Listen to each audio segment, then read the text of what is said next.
Vous souhaitez continuer ou bien on laisse au deuxième rapporteur, M. Diouf?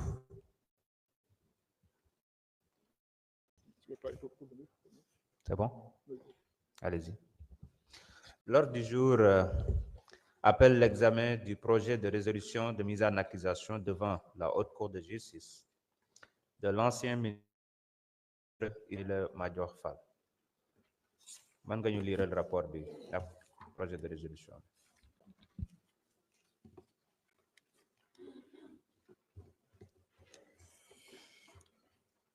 Monsieur le Président, Monsieur le ministre, chers collègues, la Commission des lois, de la décentralisation, du travail et des droits humains s'est réunie le vendredi 2 mai 2025 sous la présidence de M. Abdoulaye Tall,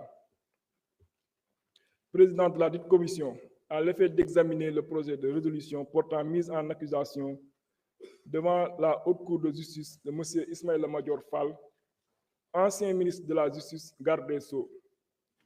Ouvrant la séance, Monsieur le Président a précisé que les membres de l'Assemblée nationale faisant partie de la Haute Cour de justice ne prennent part ni au débat ni au vote sur la mise en accusation.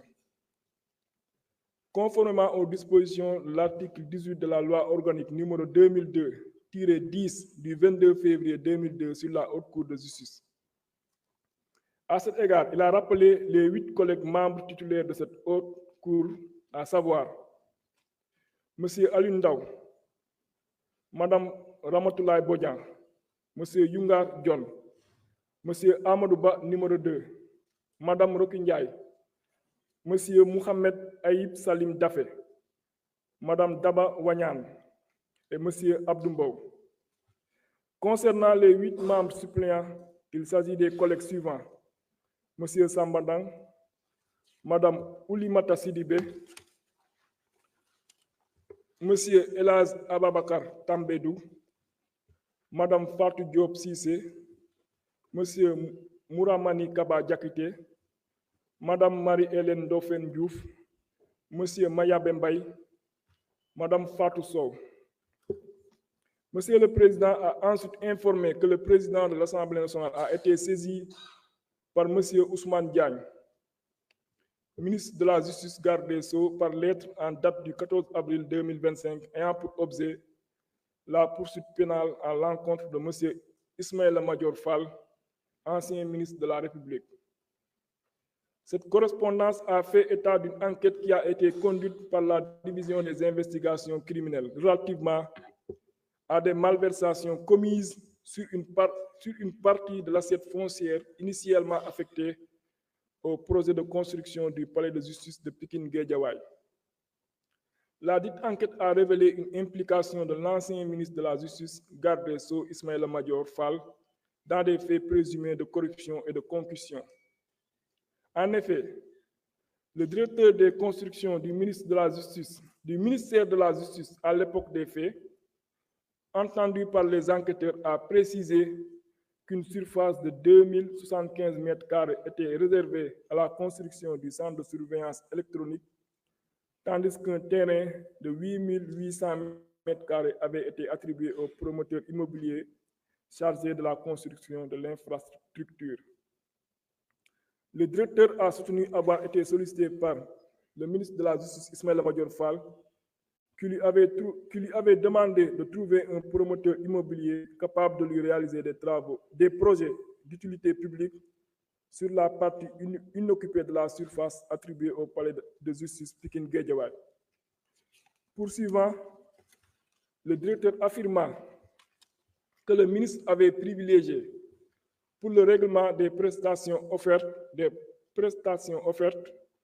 par le promoteur immobilier la datation en paiement. Entendu par les enquêteurs, le promoteur immobilier a indiqué avoir été convaincu par le directeur des constructions qui l'a conduit au bureau du ministre où ils ont tenu une réunion tripartite à l'issue de laquelle 2 accords ont été conclus. La construction d'un centre d'accueil pour enfants à Liberté 6, la superficie de 373 m² devrait abriter le bâtiment dont les coûts étaient estimés à 375 millions de francs CFA. En guise de paiement, le promoteur allait recevoir en dation en paiement un terrain d'une superficie de 1000 m² situé dans la même zone. L'édification d'un centre de surveillance électronique pour une valeur de 576 460 571 francs CFA et en contrepartie une superficie de 9 430 m² faisant partie du TF 01/GW a été alloué au promoteur à titre de paiement. Le promoteur a à cet effet révélé avoir exigé l'établissement du bail en son nom, car le ministre lui avait réclamé la somme de 250 millions de francs CFA pour lui attribuer le marché. Il a ajouté avoir été rappelé quelques jours plus tard par le ministre qui l'invitait à se rapprocher du gouverneur de Dakar et du directeur des domaines d'alors pour l'établissement du document qui lui a été remis en juin 2023. Il a également affirmé que toutes les démarches en vue de l'obtention du bail avaient été accomplies par le ministre de la Justice et le directeur des constructions. S'expliquant sur le retard accusé dans le démarrage des travaux de construction des 2 bâtiments susmentionnés, le promoteur a évoqué, d'une part, une absence d'autorisation de construire et d'autre part, un désaccord avec le ministre qui, dès la réception d'un acompte de 50 millions de francs CFA, ne cessait de lui mettre la pression pour le versement du reliquat de 200 millions de francs CFA, alors qu'en ce moment, le bail n'avait pas encore été établi. Il a soutenu que le refus de solder le reliquat aurait conduit l'ancien garde des Sceaux à mettre un terme aux accords convenus. Ainsi, selon l'article 101 de la Constitution, le Premier ministre et les autres membres du gouvernement sont pénalement responsables des actes accomplis dans l'exercice de leurs fonctions et qualifiés crimes ou délits au moment où ils ont été commis. Ils sont jugés par la Haute Cour de justice. Par ailleurs, en vertu de l'article 17 de la loi organique numéro 2002-10 du 22 février 2002 sur la Haute Cour de justice, la résolution de l'Assemblée nationale votée dans les conditions prévues à l'article 101 de la Constitution et portant mise en accusation devant la Haute Cour contient les prénoms, les noms et fonctions des accusés, l'énoncé sommaire des faits qui leur sont reprochés et, dans les cas prévus à l'alinéa 2 de l'article 101 de la Constitution, le visa des dispositions législatives en vertu desquelles est exercée la poursuite. À l'issue de l'enquête de police portant sur l'assiette foncière affectée au ministère de la Justice pour la construction du tribunal de grande instance de Pikine-Guédiawaye, des présomptions graves et concordantes de corruption passive et de concussion pèsent sur l'ancien ministre Ismaïla Madior Fall, faits prévus et punis par les articles 156, 157, 159 et 160 du Code de procédure pénale. Sous le bénéfice de ces considérations, Monsieur le ministre de la Justice, garde des Sceaux, sollicite, conformément aux dispositions citées ci-dessus, sa mise en accusation devant la Haute Cour de justice. Prenant la parole, certains commissaires ont regretté l'absence du ministre de la Justice Ousmane Diagne, qui devait prendre part aux travaux afin de répondre aux interpellations des députés. Selon eux, la demande transmise par le garde des Sceaux semble être légère puisqu'elle s'est fondée sur de simples dénonciations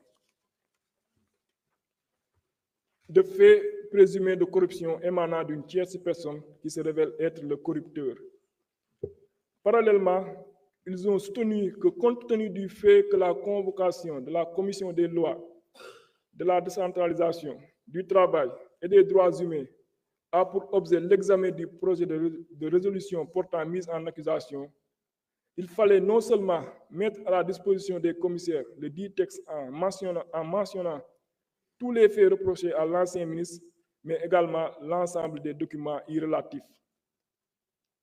En revanche, d'autres commissaires se sont félicités de cette procédure qui s'inscrit en droite ligne de la bonne gouvernance. Ils ont, dans ce sens, indiqué que l'Assemblée nationale est parfaitement habilitée à la mettre en œuvre conformément au texte en vigueur. Ils ont en outre indiqué que selon les déclarations relatées dans la demande transmise à l'Assemblée nationale, l'ancien ministre Ismaïla Madior Fall est bel et bien impliqué. D'ailleurs, ce dernier s'est déjà exprimé à travers une chaîne de télévision privée et n'a pas nié les faits reprochés. Ils ont également fait savoir que l'analyse attentive du dossier concernant les mises en cause laisse apparaître, au-delà des faits de corruption passive et de concussion, d'autres chefs d'accusation susceptibles d'être visés, comme la tentative d'escroquerie, le blanchiment de capitaux, l'extorsion de fonds, la corruption, l'association de malfaiteurs, la prise illégale d'intérêts, la tentative d'extorsion de fonds et de corruption. Par ailleurs, dans le souci de permettre au commissaire de mieux comprendre cette procédure de mise en accusation, il a été demandé de faire le rappel historique de la Haute Cour de justice. En réponse aux différentes interpellations exprimées, Monsieur le Président Abdoulaye Tall a d'emblée fait un rappel historique succinct de la Haute Cour de justice et du cadre juridique qui régit son fonctionnement et son organisation. Il a ensuite tenu à préciser qu'à ce stade de la procédure, aucun texte n'oblige la présence du ministre de la Justice, garde des Sceaux à l'Assemblée nationale pour prendre part aux travaux. Il a également indiqué que la demande transmise par le ministre de la Justice, garde des Sceaux, ne s'est pas fondée sur de simples dénonciations comme précédemment allégué. Par contre, elle s'est fondée sur une enquête conduite par la division des investigations criminelles qui a révélé une implication de l'ancien ministre de la Justice, garde des Sceaux, Ismaïla Madior Fall, dans des faits présumés de corruption passive et de concussion. À ce niveau, il a fait savoir qu'il appartient à l'Assemblée nationale de retenir la qualification juridique des faits reprochés conformément à la loi organique sur la Haute Cour de justice précitée. En conséquence, l'Assemblée nationale a la latitude de retenir de nouveaux faits contre le mis en cause. Enfin, Monsieur le Président a procédé à la lecture du projet de résolution concernant l'ancien ministre de la Justice, garde des Sceaux, Ismaïla Madior Fall. Le dit projet est annexé au présent rapport. À la suite de ce qui précède, les membres de la Commission des lois, de la décentralisation, du travail et des droits humains ont adopté à la majorité le projet de résolution portant mise en accusation devant la Haute Cour de justice de M. Ismaïla Madior Fall, ancien ministre de la Justice, garde des Sceaux. Il vous demande d'en faire autant s'il ne soulève de votre part aucune objection majeure.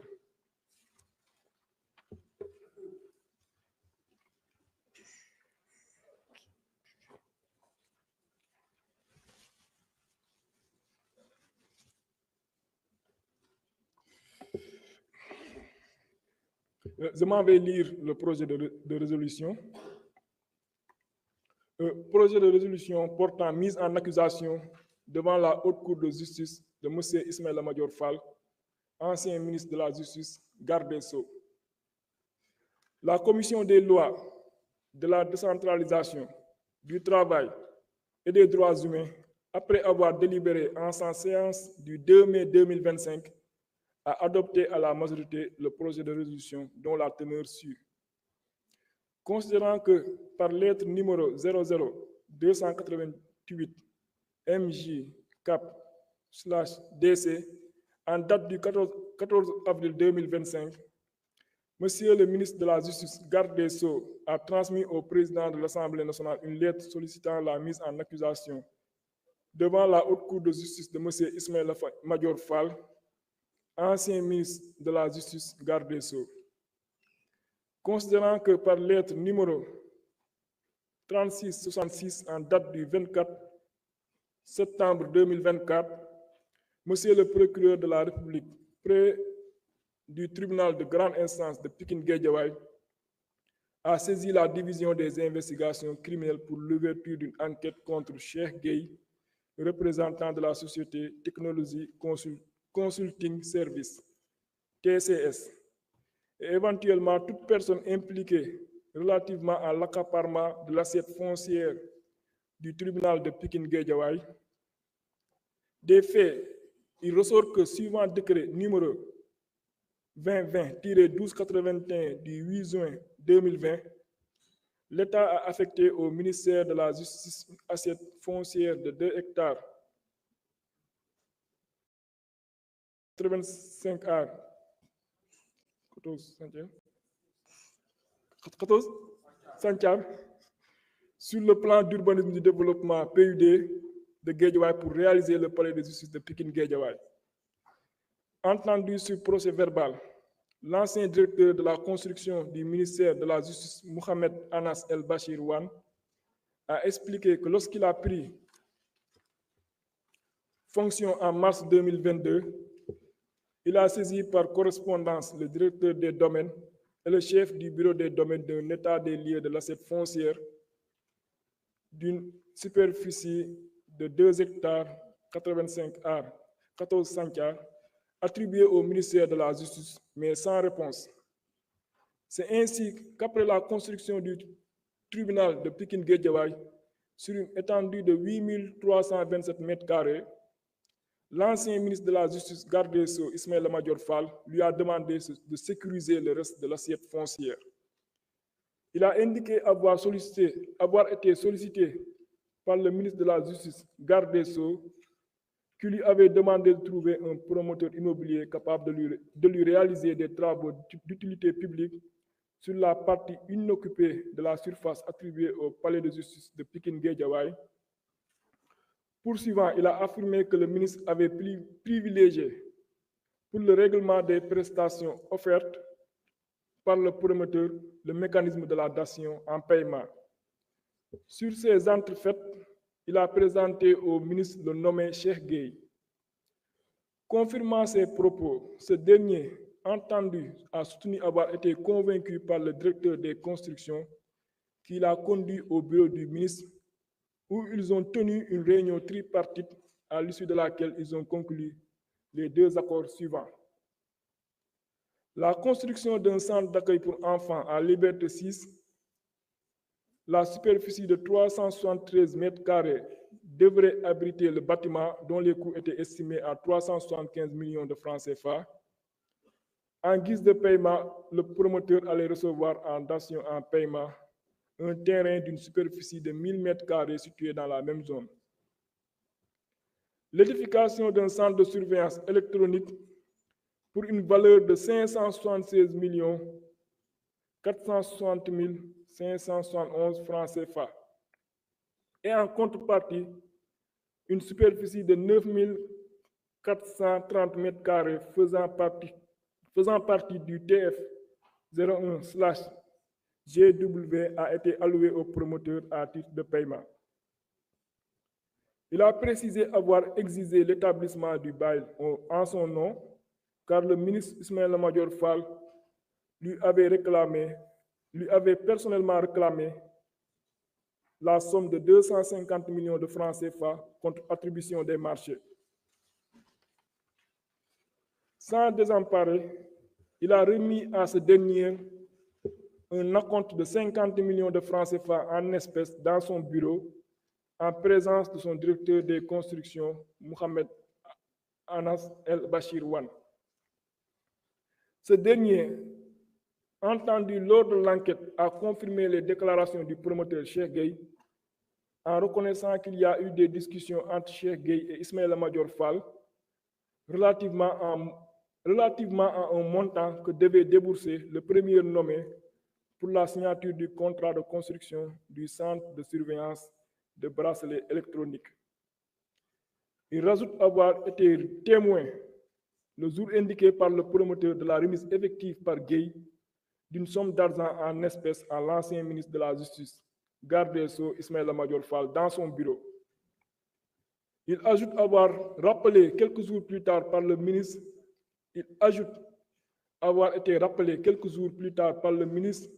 qui l'invitait à se rapprocher du gouverneur de Dakar et de Mamadou Gueye, directeur des domaines, pour l'établissement du document qui lui a été remis en juin 2023. Il a signalé que toutes les démarches en vue de l'obtention du bail ont été accomplies par le ministre de la Justice, garde des Sceaux et le directeur des constructions. Quelque temps après la remise de cette somme, le promoteur Cheikh Gueye a soutenu que le ministre voulait le contraindre à lui remettre les 200 millions de francs CFA restants en espèces, ce qu'il a refusé du fait des lenteurs dans la délivrance du bail. Le ministre lui a alors restitué ses 50 millions de francs CFA tout en lui indiquant qu'il allait annuler le bail. Le directeur des constructions, M. Wan, a confirmé à l'enquête avoir lui-même procédé à la restitution des fonds sur demande du ministre. S'expliquant sur le retard accusé dans le démarrage des travaux de construction des deux ouvrages susvisés, Cheikh Gueye évoquait d'une part une absence d'autorisation de construire et d'autre part un désaccord avec M. Ismaïla Madior Fall qui, dès la réception de l'acompte de 50 millions de francs CFA, ne cessait de lui mettre la pression pour le versement du reliquat de 200 millions de francs CFA, alors qu'en ce moment, le bail n'avait pas encore été établi.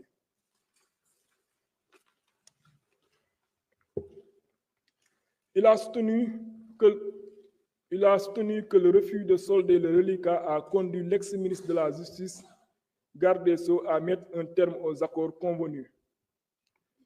Il résulte de l'enquête de police portant sur l'assiette foncière affectée au ministre de la Justice, garde des Sceaux, pour la construction du tribunal de grande instance de Pikine-Guédiawaye, une violation manifeste du Code des marchés publics. En effet, en attribuant les marchés de construction au promoteur Cheikh Gueye, en gré à gré, sans appel d'offres, le ministre de la Justice, garde des Sceaux, Ismaïla Madior Fall, a délibérément violé les articles 6, 54 et 77 du Code des marchés publics. Mieux, il y a eu une volonté manifeste de cacher ces marchés, car le même DAGE du ministère de la Justice au moment des faits, M. Abdoulaye a soutenu ignorer totalement leur existence. Par ailleurs, en usant de la dation en paiement comme mode principal de rémunération du promoteur Cheikh Gueye, le ministre de la Justice, garde des Sceaux, a délesté le patrimoine foncier du ministère en violation du décret numéro 2020-1281 du 8 juin 2020 portant affectation de l'assiette foncière. En procédant ainsi, le ministre a en outre violé l'article 24 du Code des obligations de l'administration qui définit les principes fondamentaux de l'efficacité de la commande publique, le tout sans préjudice des fautes pénales par lui commises.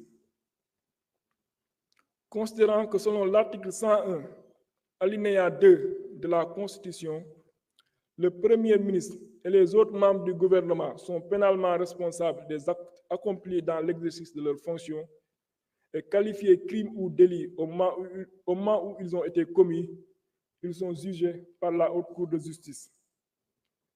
Qu'en vertu des dispositions de l'article 17 de la loi organique numéro 2002-10 du 22 février 2002 sur la Haute Cour de justice, les poursuites sont exercées suite à une résolution de l'Assemblée nationale votée dans les conditions prévues à l'article 101 de la Constitution et portant mise en accusation devant la Haute Cour de justice.